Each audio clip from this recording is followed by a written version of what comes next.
Highlights of President Bola Ahmed's speech during the Iftar dinner at the State House, and in attendance were state governors and other leaders of thoughts. Now, joining me on the program to review this news developments and other headline stories is the editor-in-chief of the Daily Courier, Mr. Seun Oni. Good morning to you, sir, and welcome to the program. Good morning. Thank you. Always a pleasure to be here. Well, let's get your reactions to the president's speech before we delve into the headlines making the rounds this morning. A beautiful time they had there. Like he said, he was full. A time to break the Ramadan Iftar together with other governors and leaders of thought yesterday evening. He used that occasion to highlight a few progress that have been made in the country, especially in the area of the economy, and also to tell us that we are not out of the woods yet. But efforts have been made to turn things around. To a large extent, I think he's simply stating the obvious.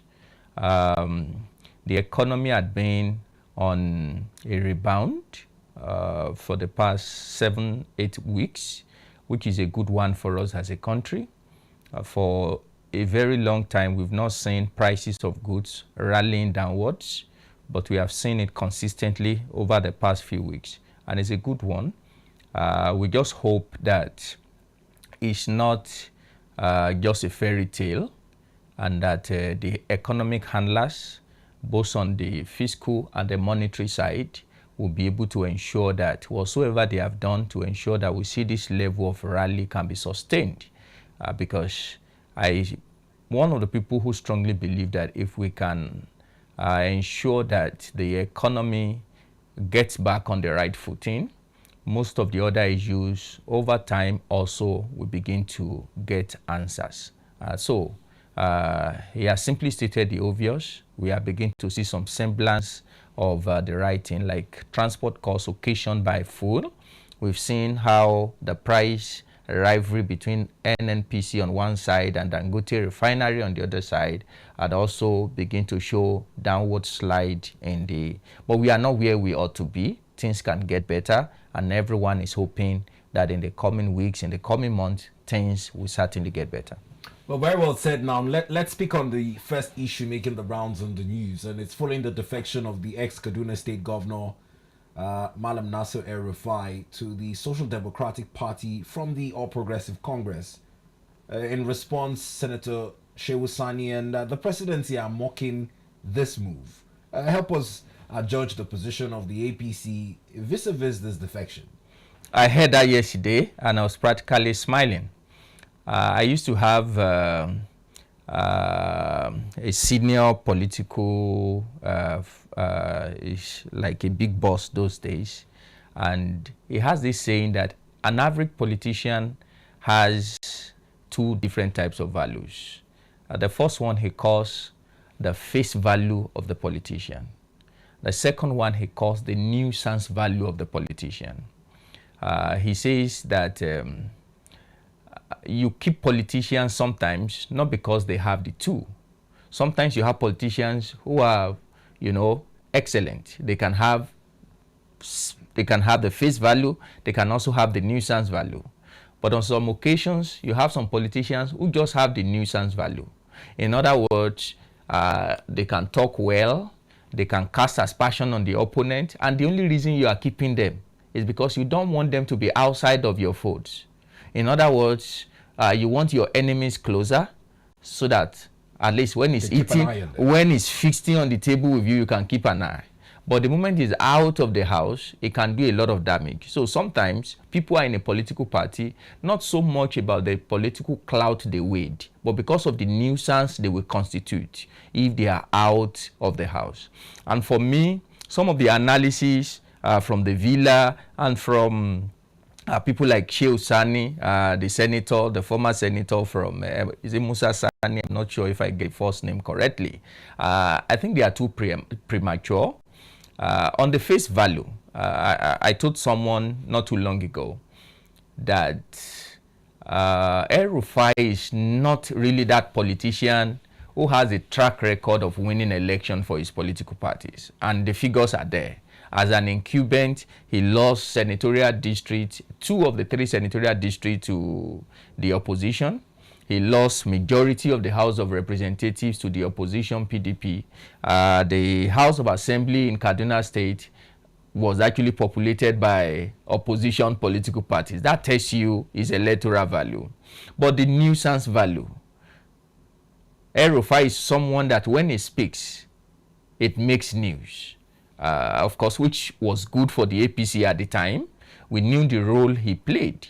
Again, his nuisance value, not his real political clout to win election. When there was this disagreement about should the presidency be retained in the north, that was pre-2023 presidential election. Should the presidency be retained in the north, or should it go south based on the gentleman agreement that was within the political parties? And we saw his nuisance value came up. He was actually the driver of that pressure on the stakeholders from the north who were trying to field a candidate from the north. We saw even the chairman of the party at the time, Abdullahi Adamu, was insisting that the candidate of the party was the former Senate President Ahmed Lawan. So he has the nuisance value, if you want to say. Everyone knows that. He can rock the boat, he can say things, and you start running to make some corrections and adjustment. But his political value, which is the real value, I'm not really sure if he has it. So the days ahead will really tell us if the APC had actually lost one of his best brains, or he will just go to another party to constitute a nuisance. Now, talking about going to another party, he says his move is in a bid to provide alternative leadership under the Social Democratic Party. Now, he also talked about the fact that we might see aggrieved PDP politicians also jumping ship to form a coalition. You know, people are looking at it from the angle of the Labour Party. It almost seems as though the Labour Party is shying away from this calls for a mega party. So much so, do you think the likes of former VP Alhaji Atiku Abubakar will be open to this coalition under the platform of the SDP? It's an open secret. There is an ongoing conversation, and leaders like Atiku Abubakar are part of the conversation. Pat Utomi has always been the one leading such conversation in the past 1 decade. I'm aware that the presidential candidate of the Labour Party, Peter Obi, is actually part of the ongoing conversation. And one of them, the former vice chairman, Southwest of the APC, Alhaji Lukman Saliu, one of the comments he made yesterday was that it was premature for him to decamp to the SDP because the conversation was still ongoing, and there were actually thematic areas that had to be ironed out before they determine whether it's going to be a merger of a such. But in my opinion, they really don't have the time for a merger again. So it means the other alternative would have been to adopt a political party. And there were a number, like you said, a number of political parties that were suggested as possible alternative. The Labour Party, the NNPP, this SDP, and ACP. Those were the parties that have been touted to be the party that eventually they are going to adopt. I really don't know. We just have to give it time to know the thinking of El-Rufai, why he quickly jumped to the SDP. Sometimes when you are coming as an outsider, not from the major parties who are coming together. We saw that during the formation of the APC. Some people who stayed in their political parties that really did not join the merger, like, well, the people who call the NPDP at the time, you could practically see that they lost out after the coalition because their recognized party did not join them in coming over. We also saw the faction of ABGA that came, lost out in the bargain. Sometimes it's better you are in an existing party that has all its machineries and all its weight behind an engagement. So that might just be the thinking of the former governor of Kaduna State. Let me be in a party where the entire party machinery is behind this conversation, rather than speaking as an individual who really has no party, because he was in the APC just a few hours ago, and he's talking about a coalition. Coalition based on who? Individual or APC?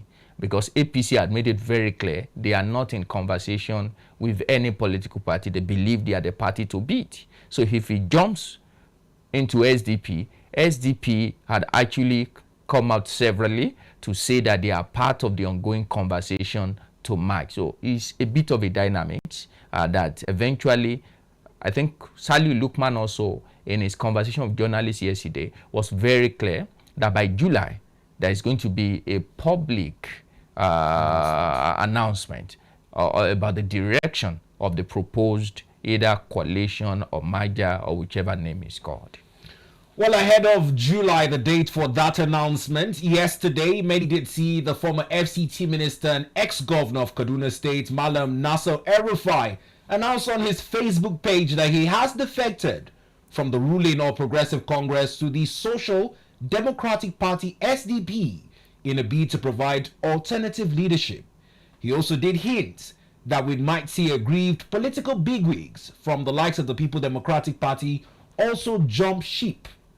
Now, Senator Seun Oni and the presidency has mocked this defection, calling it jumping from the role of a party captain to a party passenger. Well, I guess time will tell as we look to find out if this move would be one in talks for what many are calling a mega party. Now, moving away from this development to our second point in the news this morning, we also brought you highlights of the speech following the inauguration of the Presidential National Youth Conference yesterday at the State House in Abuja. Now, President Bola Ahmed Tinubu has inaugurated the committee and is vowing to implement all resolutions and recommendations that will come out from the National Youth Confab.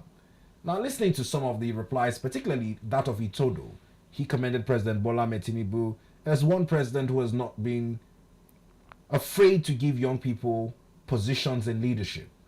I know the current Minister of Youth Development, Engineer Ayodele, has now been one of those statement figures and talking about even the aides around the president. There's been a large number of young people included for the first time at that level of governance in Nigeria.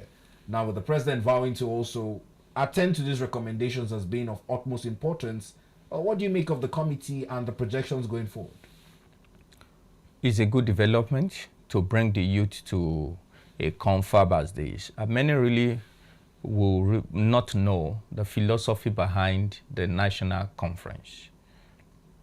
During the campaigns, like every other presidential candidate at the time, the major presidential candidate, their thinking was that they will give the youth a voice at the table, have more ministers in the cabinet, have more essays and things like that.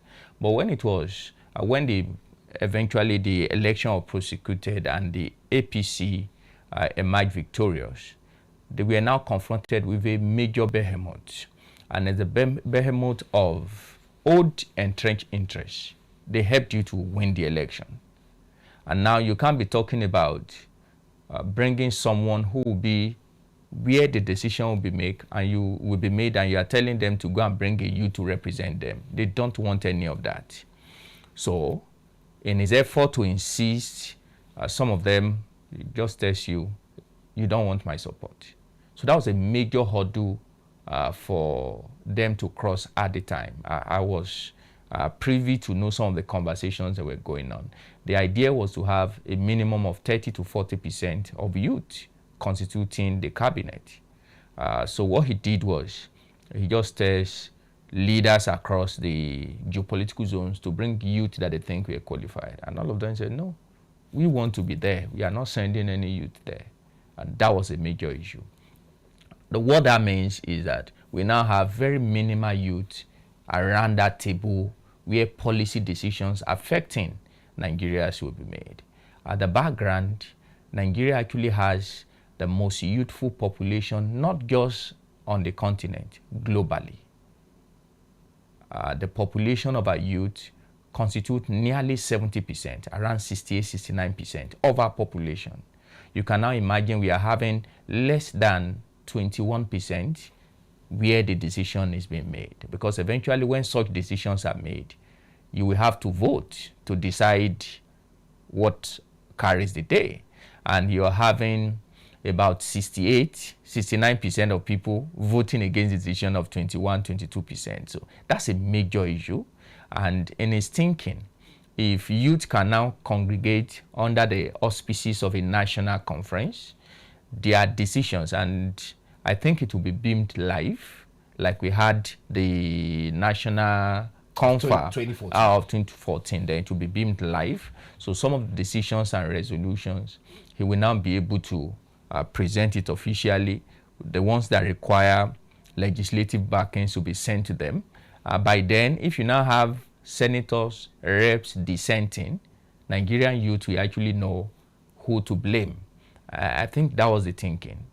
The old men there, their thinking, the way they reason, might really, and we all agree, we now have a Gen Z generation, we have a high-tech generation. Our thinking is totally not the same. I believe there were some decisions that up to now would have impacted our economy much more better, but because the people thinking, I asked someone, who are the people in charge of our economy? Cardozo is head of CBN. He's not a young person by any stretch of the definition of young. Our Minister of Finance is an elderly person, and if you bring their state ministers, they are not in the bracket of youth.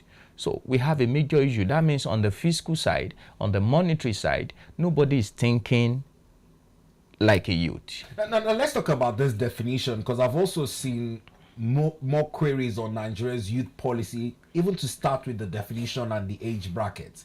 Does it also worry you that there have been talks about modifying Nigeria's national youth policy to accommodate the definition of a youth in itself? Because we see some youth leaders, and much like you rightly said, who claim to be youth leaders but are not within the specified international age bracket. We have a big problem there, but I really think it's not a Nigerian issue. I think we just have people who are morally bankrupt. The Nance had his election, I think just about 2 weeks ago. And it was funny, one of my friends was telling me that when we got to University of Jos in 2005, graduated about 2010.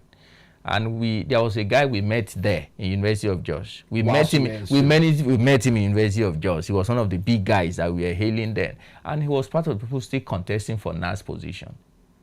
All right. And when we met him there, he was far older than us. So that means minimum he should be like 45, thereabout. Approaching 50, and he's still contesting for NAN's position. So that really has nothing to do with Nigeria. That's more of a moral issue. And sometimes is also a definition of the larger intricacies in our society. We simply, people usually limit conversation as this to leadership. But leadership usually emerge from followership. So most times our leadership are usually a reflection of the followership. So it's a larger issue where someone who is, I saw some of the attendees in that meeting yesterday. In the committee, that alone should generate a lot of argument and conversations this morning. I saw gray-haired people who can be less than 50 something, sitting and planning youth confab for youth. You know, that's a moral bankruptcy. Like if I'm 45, 50, and somebody is coming to invite me to a youth meeting. And the problem is, no, Oga, I'm not a youth. So we must go back. The United Nations has its definition. And I think the definition of who a youth is in the UN should be anyone who is below, anyone, I think 40 and below is the definition of youth in the UN. So why not? We adopt that. And even if we want to accommodate you in that bracket, maybe plus or minus 2, 3 should be enough. But when we begin to have 48, 50 people sitting and saying they are part of a committee planning for a youth confab, that's the genesis of messing up the whole thing. I think it would be ideal if the committee can sit down and possibly even work out the modalities, have list of 35, 40 bracket and have more of 35 and below bracket attend the national confab. For me, that will capture the youth population demographics that we've been talking about. In your earlier submission, you referred to those who are in charge of our financial planning, citing their ages as well, and saying that they were not too tech savvy or driven towards some of the trending financial interventions, especially with the cryptocurrency space. Are these some of the issues that you would hope that the confab will attend to as well? Absolutely. I think yesterday, the area of focus was also highlighted. I was very happy when I saw economic intervention. It's one of the thematic areas. Like we launched e-Naira. What happens to e-Naira? The reason why e-Naira is not actually here today is because of the fears by the elderly people. You know, there is this idea that it can be hijacked, it can be, but young people are the ones who do these things. Every problem simply suggests that there is a solution. That's how I put it. The moment you identify a problem, it means there is a solution. The young guys are the ones who can solve it. And there is no gainsaying about that. So you must bring them into that space. You might sit down up there and you see anything you want to say. There was a day I was having a conversation with a fairly elderly person. He does not use ATM card. He doesn't do online transfer. Every conversation he will tell you, go to a bank. He will call his, a very well-to-do person. Account manager. And I said, sir, you mean? He said, no, so that they will steal all his money. I said, this your fear is a bit misplaced. He said, no, that he has seen people. They just took their card, they clone it. I said, no, there are things you just need to be educated about these things. They happen, but they happen because of some security lapses. The moment you're able to cover those security lapses, you won't have it. He said, okay. And I was able to convince him a bit because in his thinking, anything tech can be hacked. Of course, it can be hacked, but that's also why there are solutions to prevent yourself from being hacked. So that generation actually has its way of thinking. The younger generation have their own way of thinking. And we must be able to now aggregate a more tech-savvy thought and we bring it. Like we are struggling with this competition between Naira and dollars. We start celebrating that Naira is getting, is competing, is becoming more appreciating, bearish against the dollar. Before you know, you start sliding because a lot of our transactions still happen through these channels that the elderly people feel they are comfortable about. But the younger generation will just go ahead and do so many. You hear about gift card, you hear about cryptocurrency, about bitcoins, and they are just looking at you. What are you doing? How is this? How does this thing work? When we begin to integrate this into our economy, younger people manning these places, I think we'll begin to have the right conversation. And also in the management of political parties, that's one area also they have been told. We should now not just give youth leader. Let it be a thing where we also begin to have younger people manage the affairs of these political parties, because that's actually where the give and take happens. When they come outside and they are announcing anything, is actually after the real conversation has taken place. And oftentimes you don't have young people around that table. Now, another conversation that has drawn reactions this morning in the news is a call from Catholic bishops to the president over the state of poverty. Yesterday, published on the front page of one of the dailies, was the stats that over 129 million Nigerians are now below the multidimensional poverty line. This morning, it's one of those replies many would say it is now a political issue, as the presidency have called the position of these Catholic bishops a paragraph from an outdated book. I don't know what you make of this.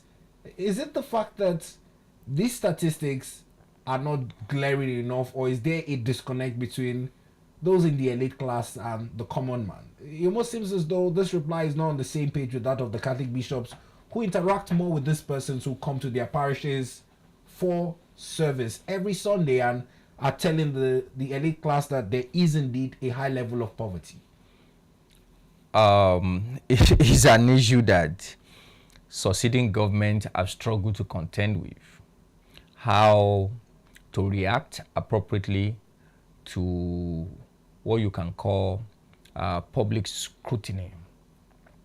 The College of Catholic Bishops, in my opinion, they qualify to speak on behalf of the populace. I think they qualify more than any other person to speak about the populace. They interact with the people. Catholic Church has one of the most one of the widest spread, at least in Nigeria. I don't think there is any part of the country where you don't have a Catholic Church. So if you have a group of people who can adequately measure the temperature of the citizenry, in my opinion, is the Catholic Church.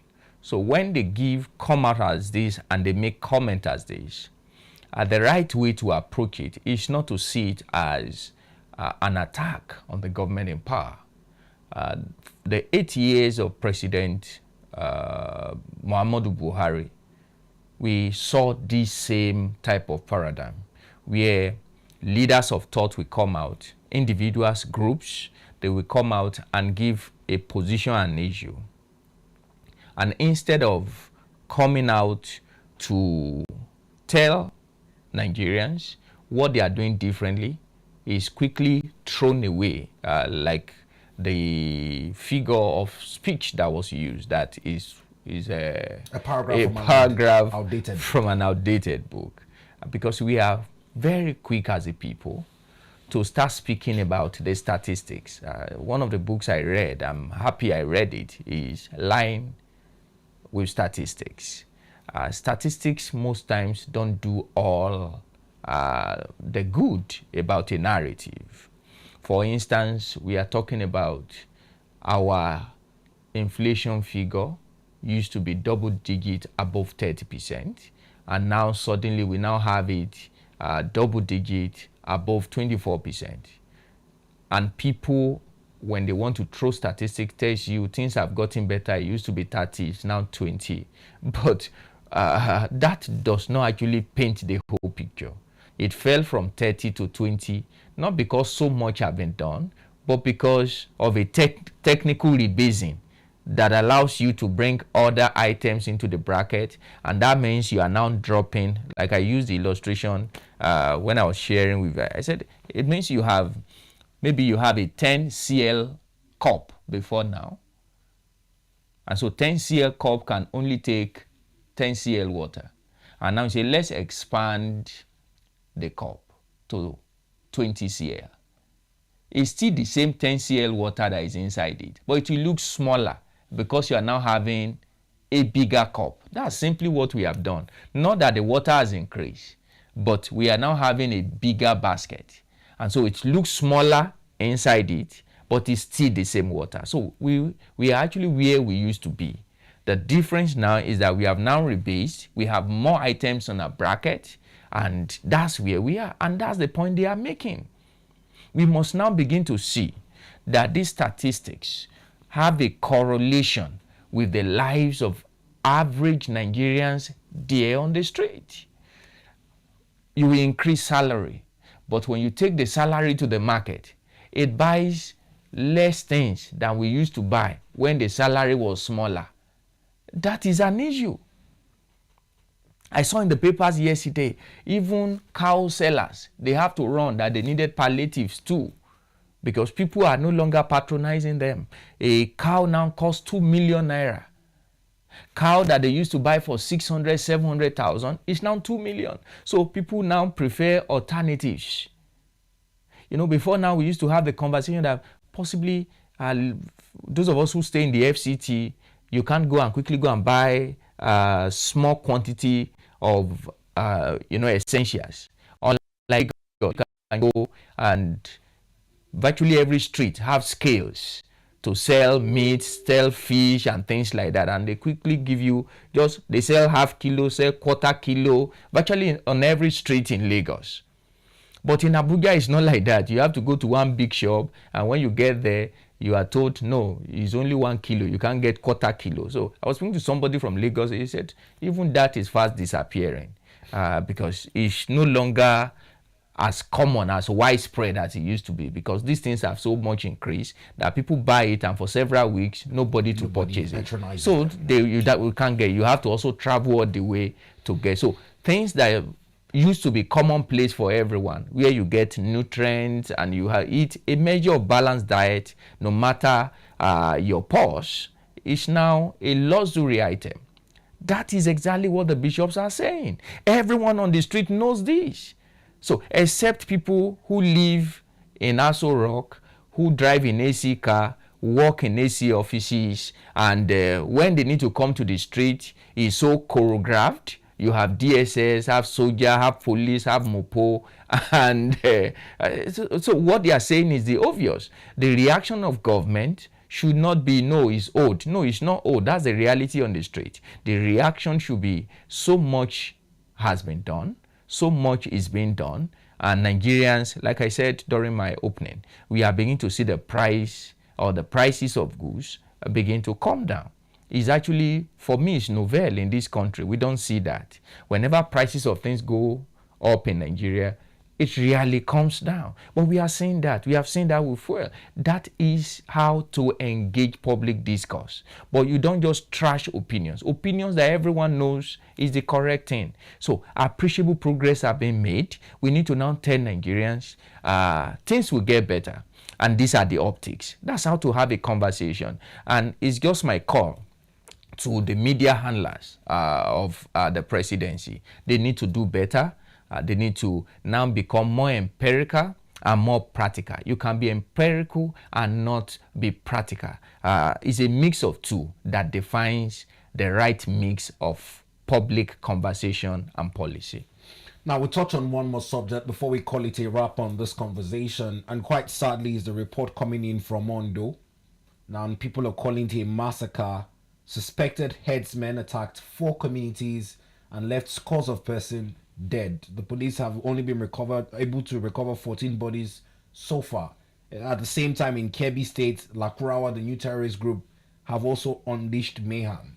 What's happening? I thought we're making progress in the fight against banditry, insurgency, and insecurity. My condolences to the families who have lost their loved ones. This Ondo story is actually shocking because that's one area where, for a long time, a whole lot of control, security control had actually come into the space. There was a period when, what do you call it? Herdsmen, farmers attack was almost the norm every week.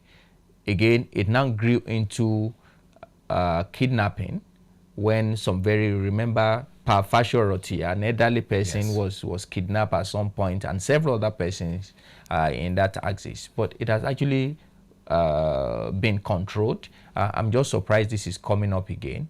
That means our security architecture must ensure that the right thing is done. Maybe there is a bit of a relapse. Now celebrating that they've had hold on this thing.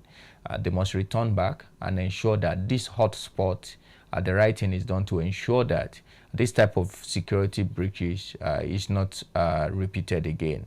The dangerous thing is that one life lost is a big issue. But when you now begin to count in 10s, in 20s, it's frightening.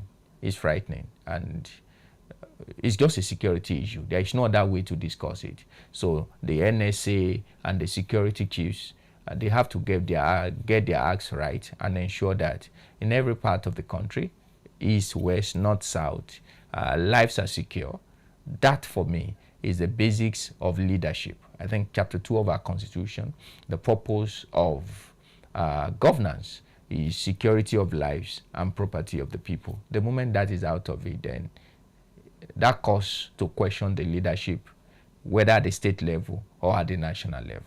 In some recent weeks that preceded this, we saw a move by Southwest governors. They were talking about having a joint security apparatus, more like extending what the Amatekun are doing to the Southwest corridors. There were also several alarms of the migration of certain bandits into the Southwestern corridors. But it almost felt as though those were just stories for the front pages up until now, when we're seeing this devastating blow? It's always like that.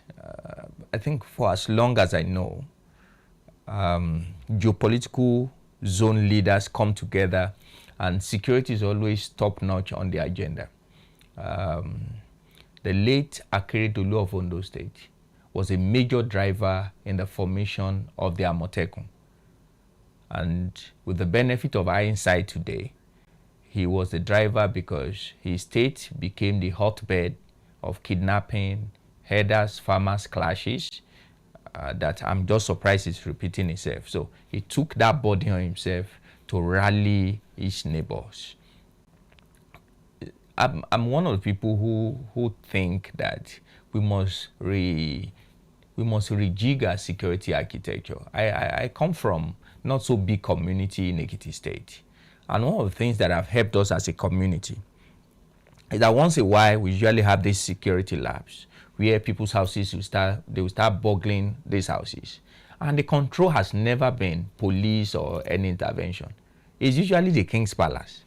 They just call meetings of all adults. Not so big community, maybe we're just a little more than 100,000 in the entire community. They call a meeting of adults. And we have that conversation. That you see, the age group guys who secure the community, that they've been given all the support and they've been ordered that if anyone is caught, they are not going to treat it as a security lapse. So in other words, you will not even be sent to police station. They know how to do these things traditionally. That of course, your child might be useless for the rest of his life. And they mean what they are saying. And within 3 days, you will not hear about any security issue again. So that's why a number of people had actually said, and I agree totally, we must find a way of bringing our traditional institution. As it is today, they don't have any constitutional responsibility. Maybe we should make them the first line of our security. Anybody can go and verify what I'm saying. The moment there is 1-2 security labs and they bring you to the Oba's palace in my place, in fact, the type of threat they will give you, you will go back home and warn everyone who wants to meet. They will not bring the person who commit that problem. They will just bring someone who is the head of the community, of that family, and you'll be threatened. Necessary sanctions will be meted on you. You'll be the one to go and ameliorate things. So, to rent house to people in my place, they will profile the person. If you are not convinced about the person, you could say, I can't. And so he goes to other places and they tell, no, we can't give you our house because we don't know you. And there are people like that who come to our community, they can't get accommodation in our place, they have to move to the next community. We need to begin to see that. As a measure of As check. a measure, let it be the first layer. All right? So if there is any crisis, they say, no, it's not from my house. I knew when he came in, like my dad's house those days. The last person to come in, there is a time that nobody, you can, except you are going to vigil, and everyone will know you are going to vigil. But aside from that, when is that, there's a person who has the responsibility to lock the house. When he shut that place, if you are late, you have to go to his room and go and knock. So he knows when you are coming in. So if there is anything and they are tracing you, he's the one who will tell the police, oh, he came home so time of the day, he went out so time. Those are minimal, and it's not a local organization. People in other advanced climb, it's still the same thing. My friend was telling when he just moving into reading, and they were having, it was a neighbor who called police. I'm seeing. So when the police came, they know, oh, it's a new neighbor here. Those are the type of things we should be having in our country also. Let's be security conscious. Well, I must thank you, Mr. Seun Oni. This is as much as time will permit for us. It's a fine place to conclude it, and we appreciate you. Thank you for having me.